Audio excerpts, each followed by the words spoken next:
Hey, good morning. This is day 5 of the 5-day advanced class at Campcraft Outdoors. So this is the last day. Uh,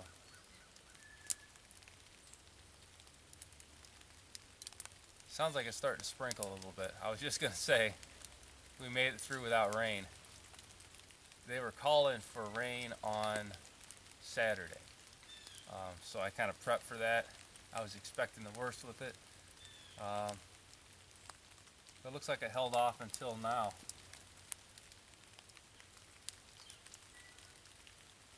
It's just barely starting to drizzle right now.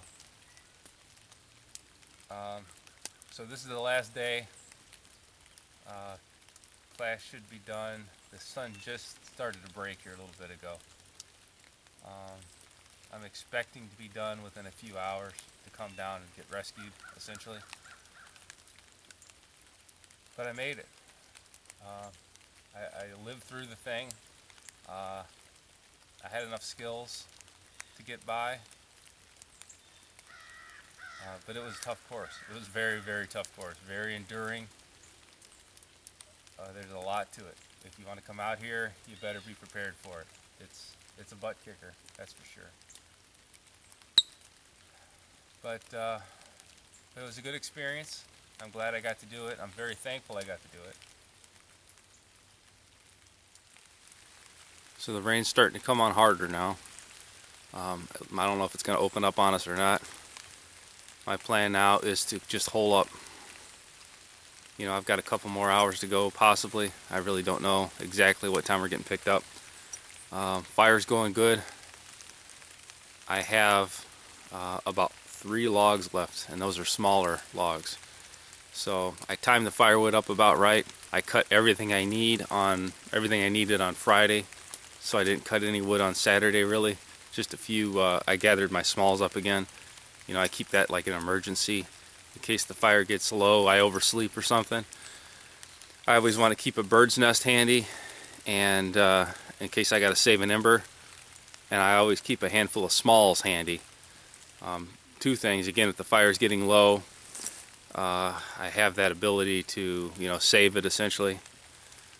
Also, if something happens at night, say I lose my flashlight, can't find it, whatever the case may be, I can grab that smalls, throw it on a existing fire, and I've got instant flame up. So I've got, 30 seconds to look around. Same thing if there's an animal or something coming into camp, I'm trying to identify what it is, or a person, or whatever it is, I can throw those smalls on there. It gives me quick light instantly. So I've still got my pile of smalls as a reserve. I did not keep a bird's nest handy because I was sleeping on a bird's nest. Whenever I needed one, I just reached into the Assertive Perfect mattress and pulled out a couple handfuls and balled it up, worked it a little bit, and threw it right on the embers, and it got a flame each time. So it's like a double-edged sword. That was also one of my biggest concerns going into this was, catching my bed on fire. With me in it would be bad. With me not in it, it would be bad. Because I would lose my shelter. I could possibly start a fire. And I'm pretty sure I'd fail if I started a forest fire. That probably wouldn't be very good woodsmanship on my part. But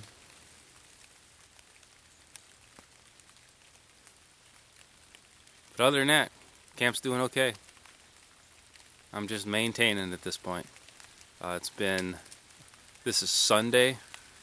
I don't know, maybe 7:30, 8 o'clock. Probably closer to 7:30. My last real meal was Tuesday about 5 o'clock. I had a frog. I had onions every day. Joy. And, a couple wigglies, a couple worms, and those weren't good at all. So I'm anticipating getting out of here. I'm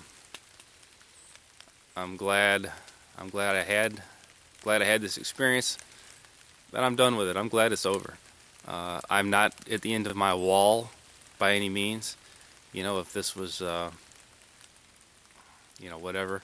If this is a situation where I was trying to outlast other people, I'm not even close. I'm not even close to being finished.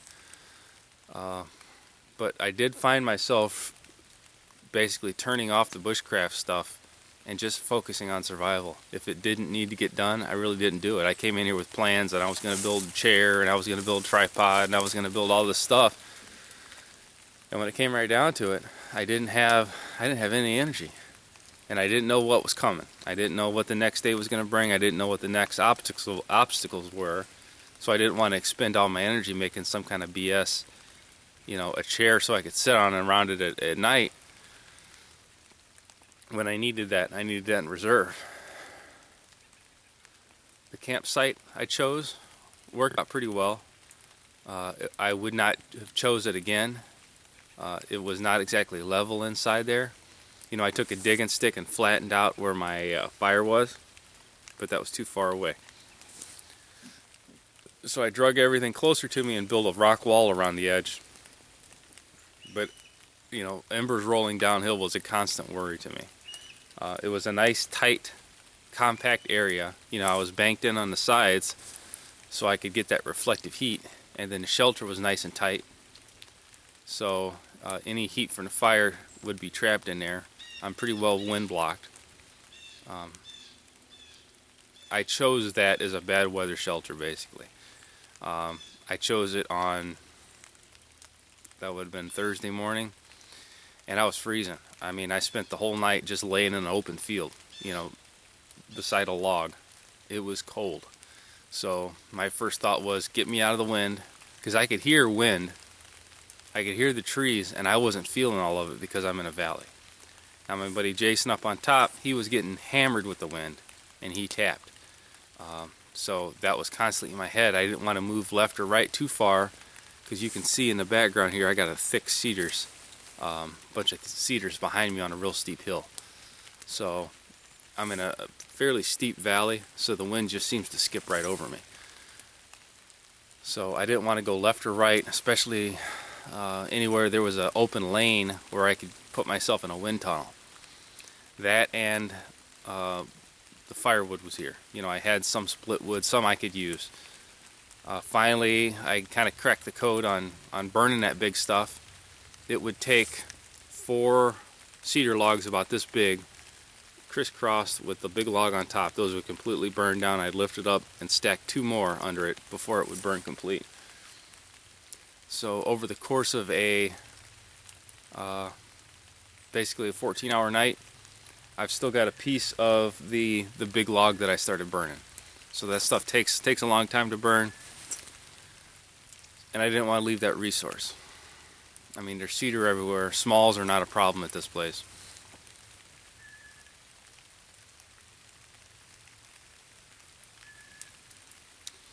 So my performance here, I'm not exactly thrilled with it. I wanted to go bust my bow drill out right away. It took me all day. Kicked my butt.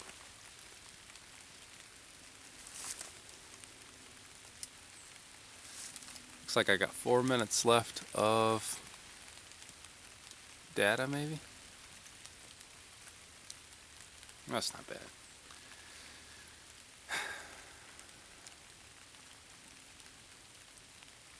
So the first thing I want to do then, if I've got limited time, is I want to thank my wife and my family for giving me the opportunity to do this. This took a lot of time.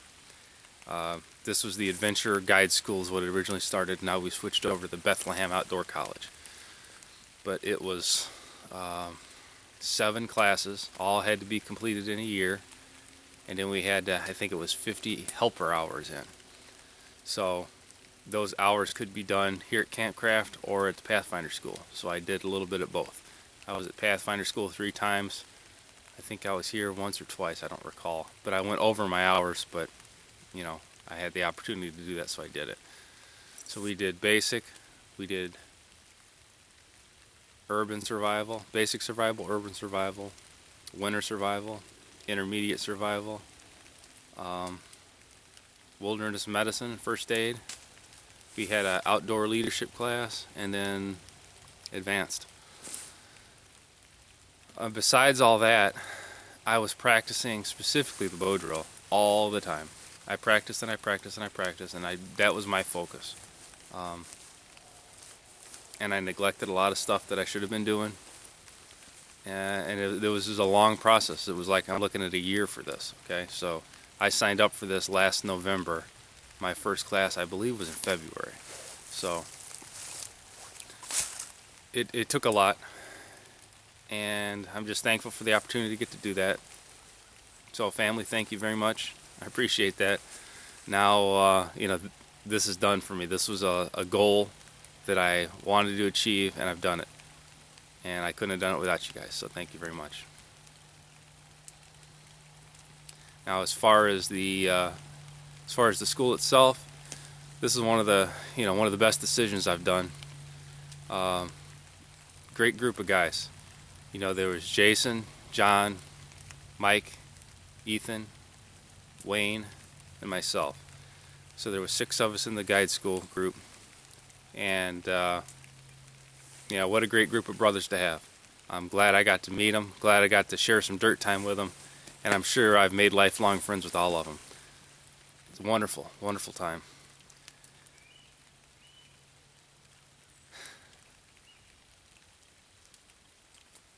That's all I got to say. I think I'm out of time, literally and memory-wise. So my plans now is to hunker down, wait for a rescue that's coming shortly, and enjoy the rest of the day best I can. There's supposed to be food waiting for us when we get there. That's going to be a good thing. So this is Jamie Boggs with Burning River Bushcraft. See you in the woods.